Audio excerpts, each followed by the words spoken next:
Assalamualaikum sahabat Nusantara. Gunung Himalaya, nama yang agung, menjulang tinggi, dan menyimpan berjuta rahasia yang tak terjamah oleh akal manusia biasa. Ia bukan sekadar pegunungan tertinggi di dunia, melainkan juga pusat spiritualitas, kekuatan gaib, dan tempat persembunyian para makhluk sakti yang tidak tercatat dalam sejarah dunia, namun tercatat dalam sejarah batin dan alam ruhani. Sudah sejak ribuan tahun silam, Gunung Himalaya dikenal sebagai singgasana para resi dan begawan. Disinilah tempat para yogi, resi, bahkan jin-jin sakti dari berbagai penjuru dunia bersemedi, mempelajari kitab-kitab kuno, dan menyimpan kekuatan luar biasa yang tak kasat mata. Nama-nama seperti Gailen, Begawan Siva Dwipa, Resi Nirbana, bahkan Sang Hyang Brahmananta, semuanya punya jejak spiritual di Himalaya.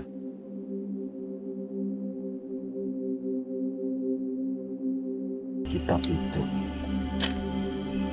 bernama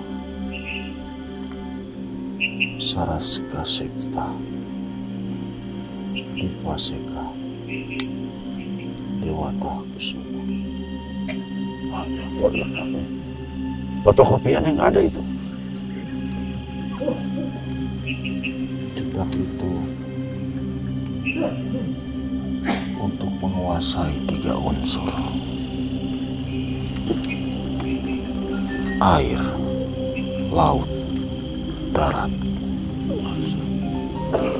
Air yang maksud Anda itu air yang ada di darat, air tawar, air laut, dan juga daratan. Kitab-kitab sihir kuno seperti Sarakta Sekta Diva Seha Dewata Kusuma, Langit Sakral Mahawana, dan Tatwa Rasa Gaib disebut berasal dari goa-goa tersembunyi di balik kabut Himalaya.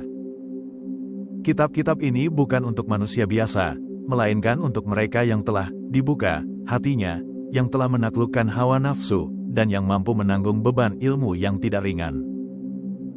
Lalu mengapa banyak sosok sakti di Nusantara memiliki jejak dari Himalaya?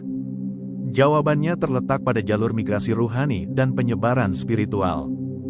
Nusantara, dalam banyak cerita gaib, adalah tempat pilihan para makhluk dari timur jauh, baik dari Laut Merah, Samudera Hindia, bahkan dari pegunungan Himalaya, untuk menyebarkan ilmunya, atau bahkan untuk menyingkir setelah terjadi konflik antar dimensi.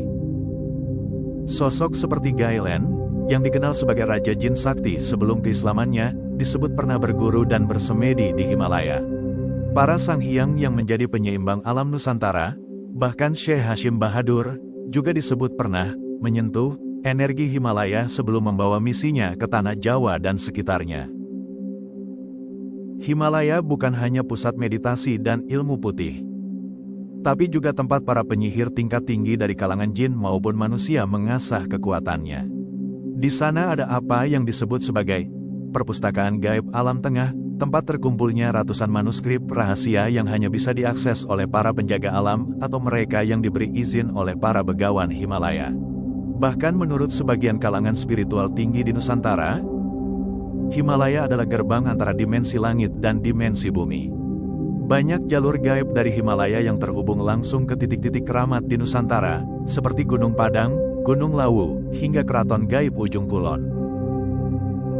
Tak heran jika sebagian besar pemimpin gaib di Nusantara disebut jebolan dari Himalaya.